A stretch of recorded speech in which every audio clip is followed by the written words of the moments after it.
So nagsimula na guys ang madugong labanan ni Star and Stripe at ni Shigaraki kung saan napaka madugo ang labanan nila sa Himpapawid guys. So nung nakaraang episode ay nakita po nating inagawan po si Shigaraki nitong si All for One na kung saan gustong kunin ni All for One ang buong katawan ni Shigaraki. Pero ito naman si Shigaraki ay ginakancel niya si All for One sa loob ng katawan niya hanggang sa makarecover ulit itong si Shigaraki at bumalik sa sarili niya. And ito guys, papasok na po tayo sa episode 331 ng My Hero Academy. So kung bago ka pa lang po sa channel natin guys, huwag po natin kalimutan na mag-subscribe at i-click ang notification bell para mas updated tayo sa mga bago nating mga videos.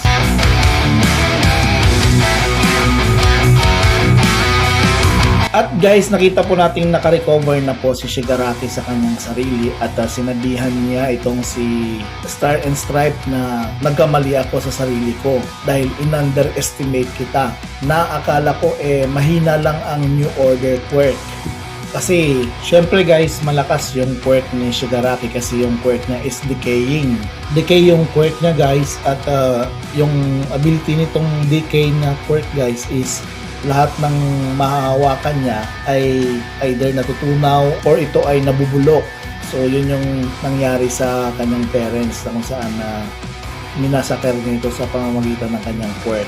Makikita natin sa scene na to guys na kung saan nasa taas siya ng jet fighter nila Star and Stripe guys at parang babawi na naman si Shigaraki ng kanyang quirk move at ina-analyze ni Shigaraki guys na sabi niya kung malakas itong kapangyarihan ng New Order quirk, so it means meron din itong mga weakness dahil alam niya na lahat ng quirk ay may weakness, sabi niya ito sa sarili niya.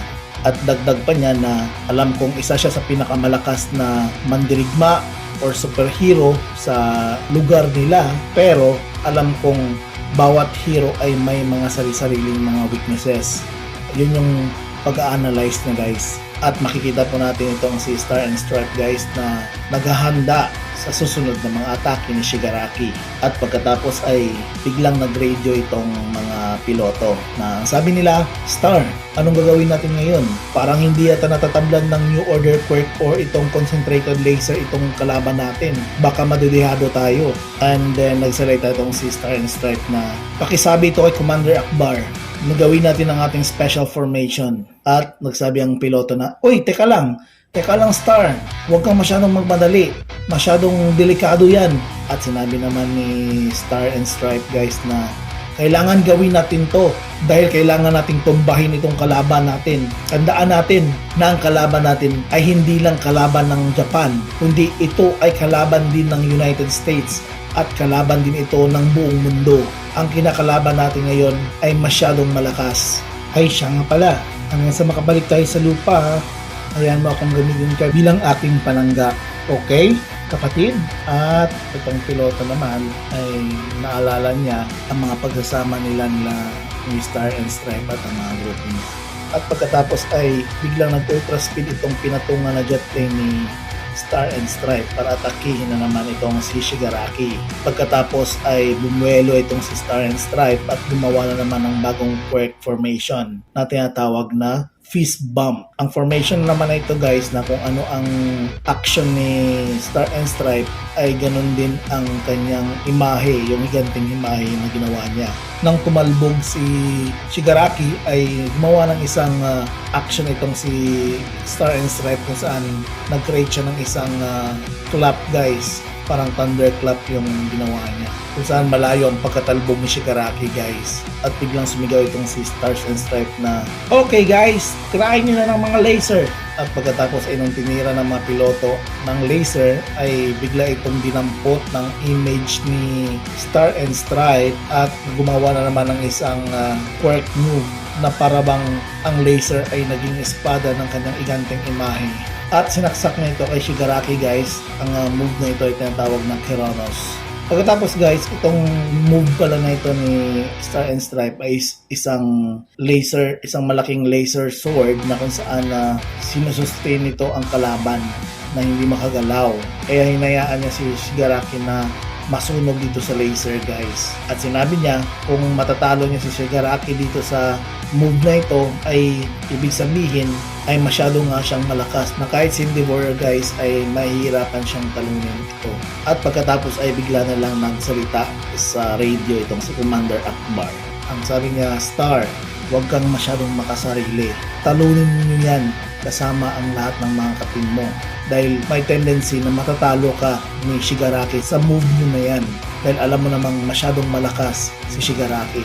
Pero sa ginawa mong yan, marirevoke ang license mo as hero. At sinabi naman ni Star, gawin mo ang lahat ng gusto mo, Commander. Basta tapusin lang natin siya. Ready na ba ang preparasyon? At sinabi naman ni Commander Akbar, guys, na meron ka lang isang tira.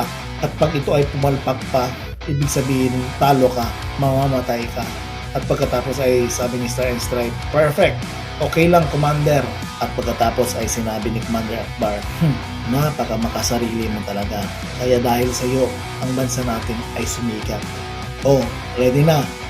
Pinakawalan ko na sila. Ito ang bagong model ng Hypersonic Intercontinental Cruise Missile. Gawin mo ang lahat, Star, para matalo mo ang kalaban niyan.